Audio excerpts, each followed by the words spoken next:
나는 왜 이때까지 결혼을 못하고 있는가? 안 하고 있는가?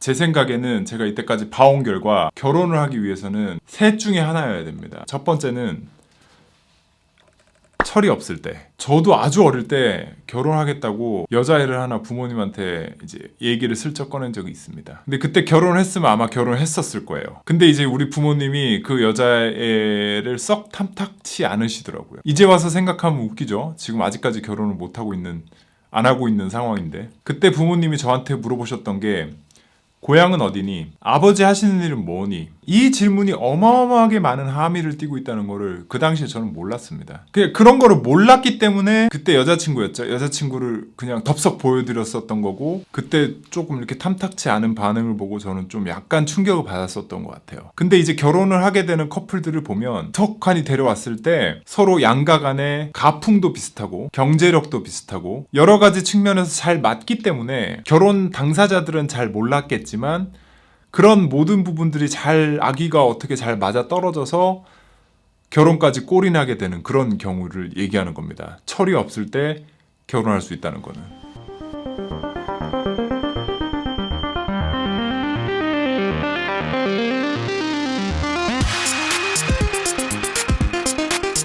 근데 이렇게 참 운이 좋게 맞아 떨어지기에는 결혼이라는 게 참 미묘한 게요. 다른 사람을 우리 패밀리에 집어넣으려면 내가 너무 잘났다라고 생각하지 않는 점이 되게 중요하거든요. 그러니까 그게 결혼 당사자인 나도 해당되는 얘기고 우리 집안도 해당되는 얘기입니다. 한마디로 현실 파악이 잘 된 집안들이 만났을 때 이게 손쉽게 결혼으로 꼬리를 하는 것 같아요. 이렇게 철없이 그냥 애들이 만났을 경우를 얘기하는 겁니다.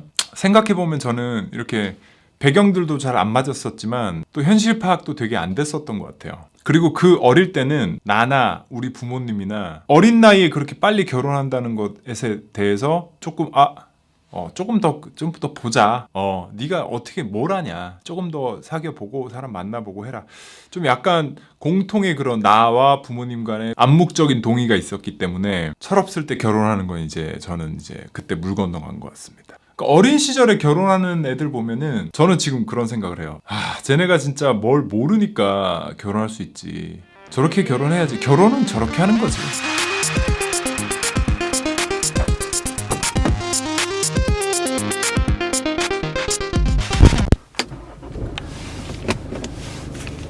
그리고 이제 두 번째로 결혼하게 되는 케이스는 조건이 맞을 때입니다. 이제 조건 보고 결혼하는 거죠. 사랑과 조건 사이에 많은 스펙트럼이 있지만 지금은 이제 케이스별로 얘기를 하는 거니까 이제 조건적으로 얘기를 하겠습니다. 예를 들면 여자 같은 경우는 남자의 경제적 안정을 굉장히 찾죠. 이게 뭐 잘못됐다 잘됐다 가치 판단을 하는 게 아니라 그게 현실이잖아요. 그러니까 이제 그런 면에서도 충분히 충족시킬 수 있고 양가 집안에서도 딱 봤을 때 우리랑 비슷하고 저 정도면 됐다.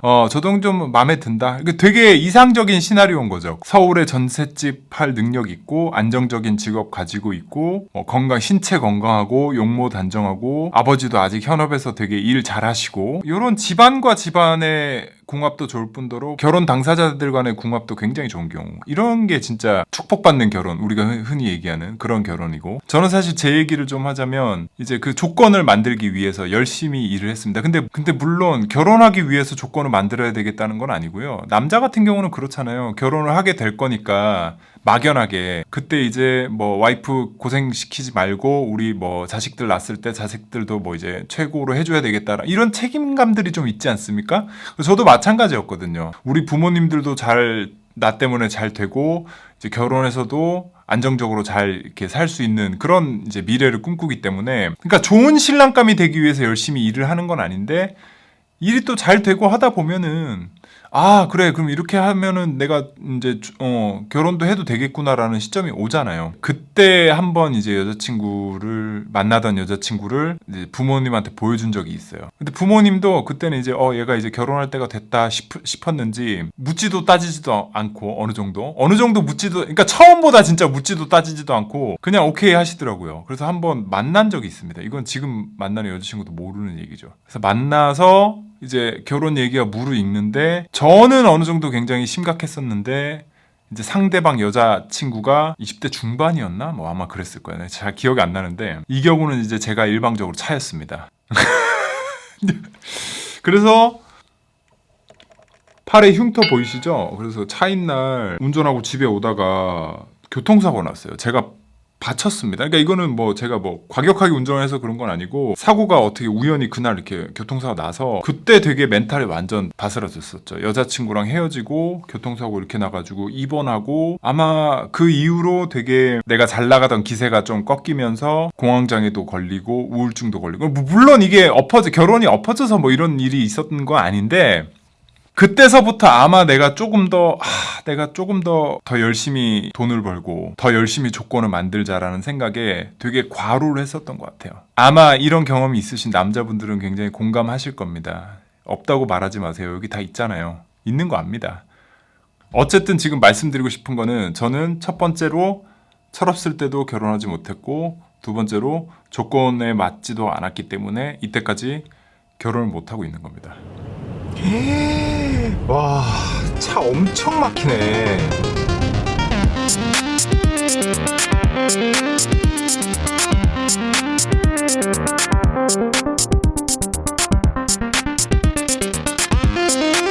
근데 또 이렇게 단순히 외부 상황으로 뭐 결혼하고 싶었는데 못했다라고 말하기에는 또 되게 좀 그런 게 결혼을 꼭 해야지라고 생각을 안 했었어요. 그러니까 이게 결혼을 안 해야 되겠다라고 생각도 안 했었어요. 그러니까 결혼에 대해서 그냥 되게 관심이 없었어요. 그러니까 30대 초중반에 돈 좀 벌면서 좀 잘 나가면서 내가 막 신이 된 것 같고 막 그럴 때가 있거든요. 그때는 나 혼자로 되게 좋았기 때문에 그리고 그 좋은 게 영원할 줄 알았기 때문에 결혼에 대해서 별로 관심도 없었고 결혼에 대해서 관심도 없었기 때문에 오히려 결혼을 안 해야 되겠다, 결혼해야 되겠다 이런 생각도 없었던 것 같아요.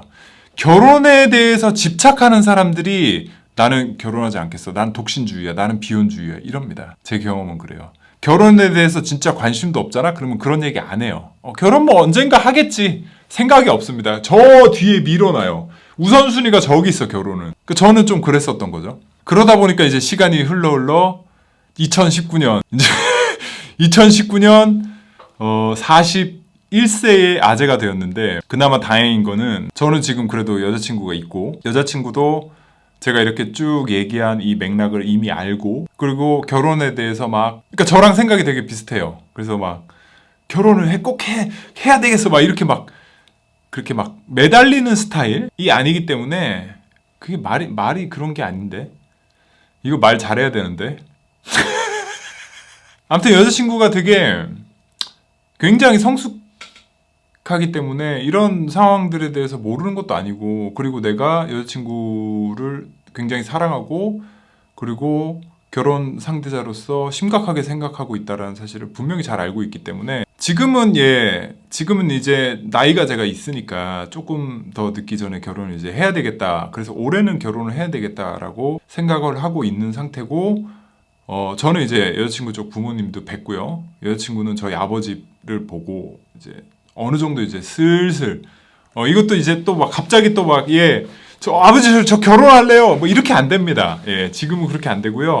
슬슬 이렇게 좀 약간 분위기 조성, 남북 무슨 화해 무드 조성하듯이 이렇게 슬슬 좀 분위기가 억지로가 아니라 되게 자연스럽게 조성되고 있는 상태예요. 저는 이렇게 지금 흘러가는 상황에 대해서 굉장히 만족하고 있고 모르겠어요. 저는 여자친구의 정말 속마음은 어떤지는 사실은 잘 모르겠지만 아마 그쪽도 비슷하게 생각할 거라 생각합니다.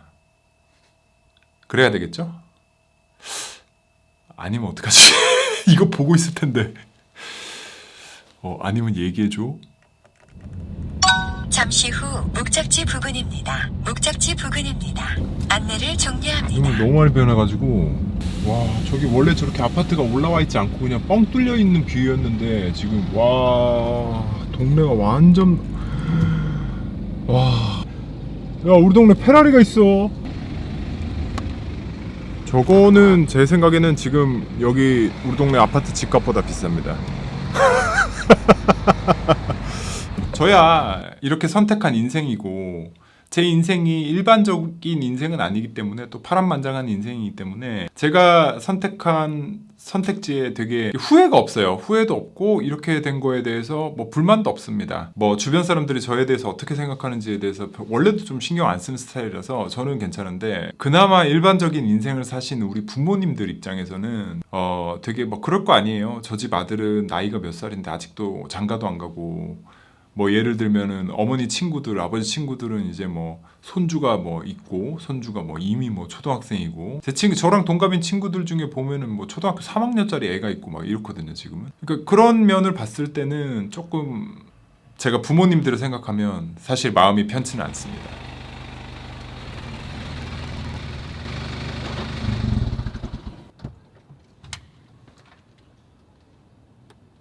여기 요 집 1층 요 집 내가 지금 손가락 가리키고 있는 이 집 저희가 우리 집이에요. 이렇게 명절마다 제가 솔직히 말해서 부모님한테 좀 죄인 같아요 저는. 그래서 카메라 들고 가기가 좀 힘들 것 같습니다.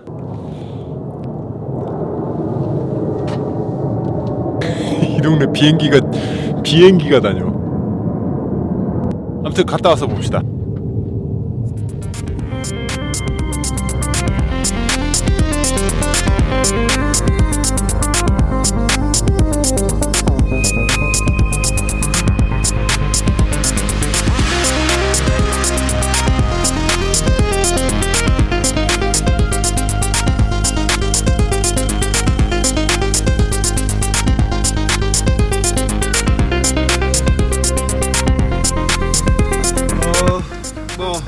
갔다 왔으니까 좀 말씀을 드리자면 맛있는 거 많이 먹었고요. 할머니 봐서 너무 좋았고 결혼 언제 어떻게 소식 있나?